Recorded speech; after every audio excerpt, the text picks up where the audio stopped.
जिस किसान के घर मीटर नहीं उसे 16,000 का बिल। महावितरण अचेतन। जनवरी 2023 में जीरो पोल योजना के तहत कनेक्शन देने के लिए महावितरण के कालीमाटी स्थित सहायक अभियंता द्वारा 15,000 रुपए लिए गए। फिर शपथ पत्र ऑनलाइन करने को कहा। उन्होंने सभी महावितरण राजस्व की हानि करने को कहा, लेकिन अभी तक न तो खंबे लगे हैं और न ही मीटर। फिर भी किसान को 16,390 रुपए का बिल भेज दिया गया है। अब वहां सहायक अभियंता यह कहकर हाथ खड़े कर रहे हैं कि योजना बंद हो गई है। इससे किसान संकट में है। आमगांव तालुका के कातोरली के प्रेमलाल अनंतराम बिसेन का खेत कातोरली गांव में है। उन्हें महावितरण के एक कर्मचारी द्वारा 2023 में महाराष्ट्र कृषि नीति के तहत जीरो पोल योजना के तहत खेत में ट्रांसफार्मर स्थापित करके प्राप्त किया जाता था। उनके लिए महावितरण के कार्यालय से संपर्क करने की सलाह दी गई।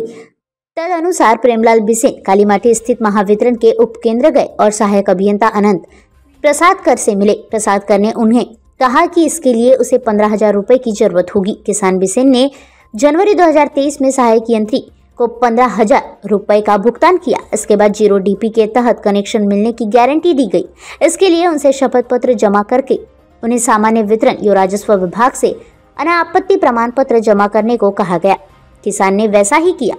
सारी प्रक्रिया महावितरण के पोर्टल पर ऑनलाइन की गई, लेकिन ट्रांसफार्मर, पोल और मीटर भी गायब थे। परिणाम स्वरूप प्रेमलाल बिसेन ने पुनः कालीमाटी कार्यालय में प्रसाद कर से मुलाकात हुई, लेकिन अब सहायक अभियंता ने कहा कि योजना बंद हो गई है। हालांकि महावितरण ने किसान से 16,390 रुपए का बिल वसूला, बिना बिजली खर्च किए और बिना खंबे और मीटर के बिजली का बिल हाथ में देकर किसान के पैरों तले जमीन खिसक गई। सहायक अभियंता को दिया गया 15,000 का भुगतान भी गया, जबकि साल भर में मारे गए हेल्पेट भी बर्बाद हो गए। उपयोग नहीं हुई बिजली का भी बिल देना पड़ा।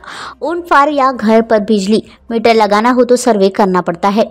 मांग का भुगतान करने से पहले और बाद में स्थानिक लाइनमैन द्वारा किया गया, तभी सारी प्रोसेसिंग होती है। हालांकि इस मामले में लाइनमैन और सहायक अभियंता ने बिना किसी सत्यापन की मांग कर दी। जब मीटर कार्यालय में पड़ा होने के बावजूद किसान को 16,000 का बिल दे दिया गया और यह शुद्ध धोखाधड़ी है, क्योंकि खेत में सिंचाई करने की सरकार की योजना थी। इसलिए महावितरण के कार्यालय ने वही किया जो उन्होंने कहा। उन्होंने उन्हें भुगतान किया। उन्होंने सभी दस्तावेज एकत्र किए, लेकिन 1 साल बाद भी मीटर नहीं लगाए गए, जबकि खंबे भी नहीं लगाए गए थे। 16,000 का बिल भी फिर भी दिया गया।